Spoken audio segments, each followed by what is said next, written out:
Halo, perkenalkan nama saya Gregorius Ronaldo.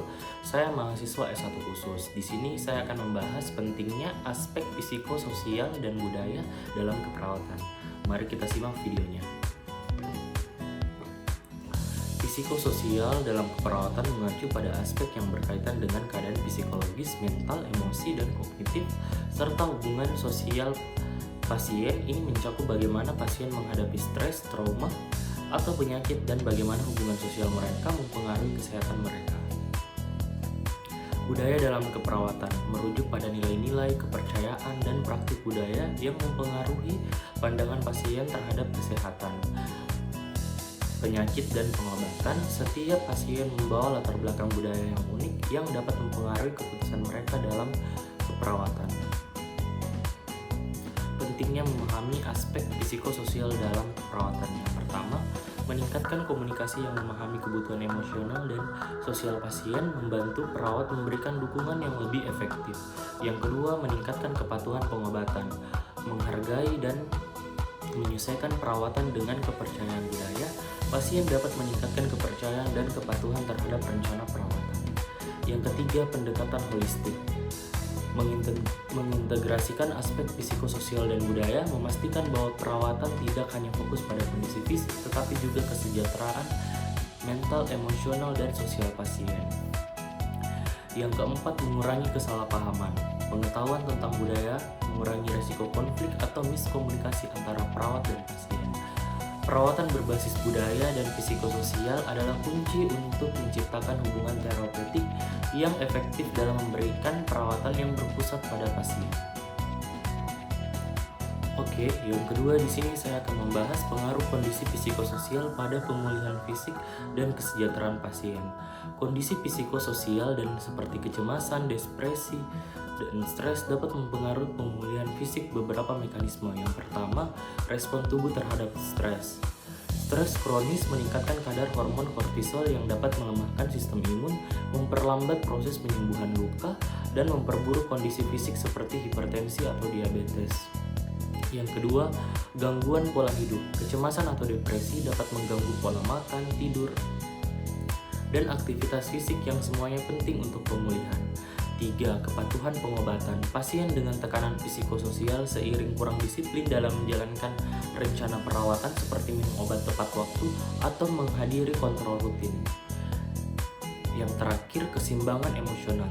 Emosi negatif dapat memperburuk persepsi rasa sakit atau menurunkan motivasi untuk sembuh. Contoh, situasi dukungan psikologis oleh perawat. Pasien dengan penyakit kronis. Yang pertama, seorang pasien dengan penyakit kronis seperti diabetes sering merasa putus asa karena harus menjalani pengobatan seumur hidup. Perawat dapat memberikan dukungan psikologis dengan mendengarkan kekhawatiran pasien tanpa menghakimi. Yang kedua, memberikan edukasi mengenai langkah-langkah kecil yang dapat dilakukan untuk meningkatkan kualitas hidup pasien. Yang ketiga, mengarahkan pasien ke konselor atau kelompok dukungan jika diperlukan. Peran perawat dalam mendukung kondisi psikososial. Yang pertama, menggunakan pendekatan terapeutik komunikasi untuk membangun kepercayaan dan rasa aman. Yang kedua, mengidentifikasi tanda-tanda stres atau depresi dan melaporkannya kepada tim kesehatan lainnya. Yang terakhir, membantu pasien mengembangkan mekanisme coping yang sehat seperti relaksasi atau teknik pernafasan. Dukungan psikologis yang diberikan perawat tidak hanya membantu pasien merasa lebih baik secara emosional, tetapi juga mempercepat proses pemulihan fisik. Baik, yang ketiga di sini saya akan membahas pentingnya mengenali menghormati latar belakang budaya pasien dalam keperawatan. Budaya mempengaruhi bagaimana seseorang memahami kesehatan penyakit dan pengobatan. Menghormati latar belakang budaya pasien adalah kunci dalam memberikan perawatan yang aman, berpusat pada pasien dan bermakna. Manfaat mengenali budaya pasien. Yang pertama, meningkatkan kepercayaan pasien sudah pasti. Yang kedua, meningkatkan kepatuhan. Yang ketiga, mencegah konflik antara memahami budaya pasien dapat menghindarkan kesalahpahaman yang dapat mempengaruhi kualitas perawatan. Yang keempat itu ada perawatan yang holistik yang mempertimbangkan aspek fisik, psikologis, sosial, dan spiritual pasien. Contohnya di sini yang pertama, keyakinan dan keyakinan agama dan pengobatan. Misalnya pasien muslim. Seorang pasien muslim mungkin menolak obat yang mengandung gelatin babi atau alkohol. Perawat perlu memastikan obat yang digunakan sesuai dengan keyakinan pasien atau bekerja sama dengan dokter untuk mencari alternatif yang halal. Yang kedua ada adat istiadat atau pola makan. Pasien Hindu misalnya mungkin menghindari makanan tertentu seperti daging sapi. Saat mencernakan diet, perawat perlu memastikan bahwa pemulihan makanan yang disarankan sesuai dengan referensi budaya pasien. Strategi untuk perawat yang pertama selalu bertanya tentang kebutuhan dan kepercayaan pasien dengan cara yang sensitif. Yang kedua, menggunakan penerjemah jika ada hambatan bahasa. Yang ketiga, melibatkan pasien dan keluarga dalam diskusi perawatan. Yang terakhir, mencari informasi tentang budaya pasien untuk menghindari asumsi yang salah.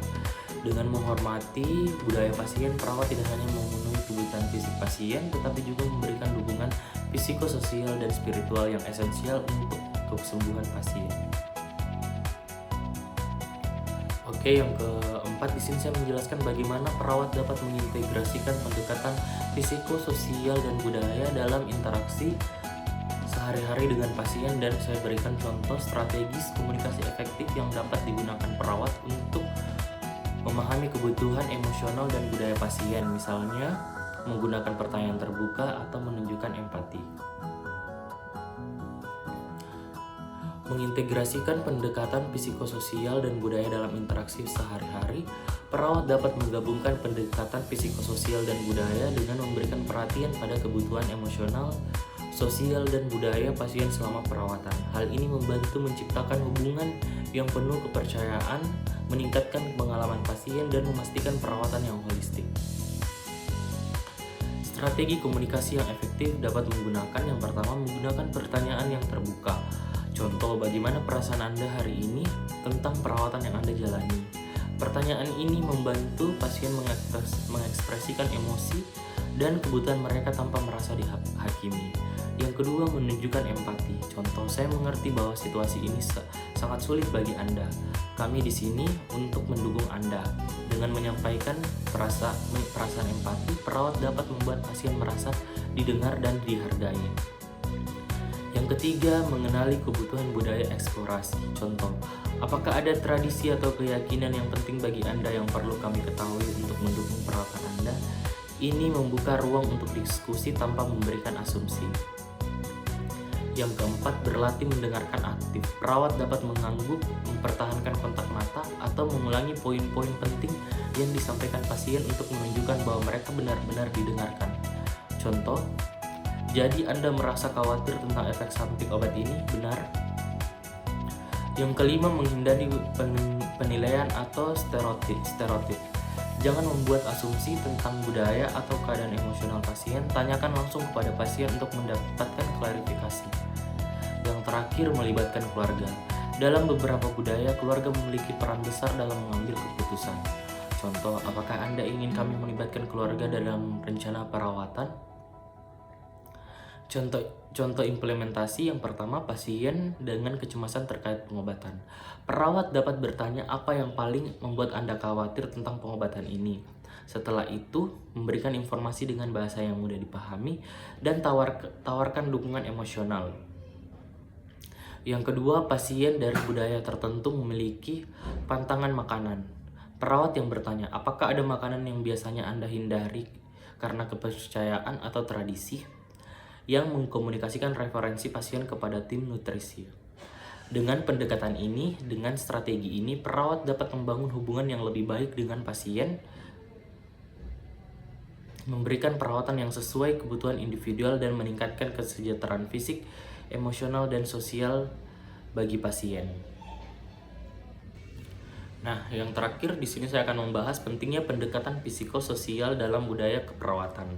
Pendekatan ini memastikan bahwa perawatan tidak hanya fokus pada aspek fisik, tetapi juga mencakup kebutuhan emosional, sosial, dan budaya pasien. Hal ini membantu meningkatkan kenyamanan, kepatuhan pengobatan, dan hubungan antara pasien dengan perawat.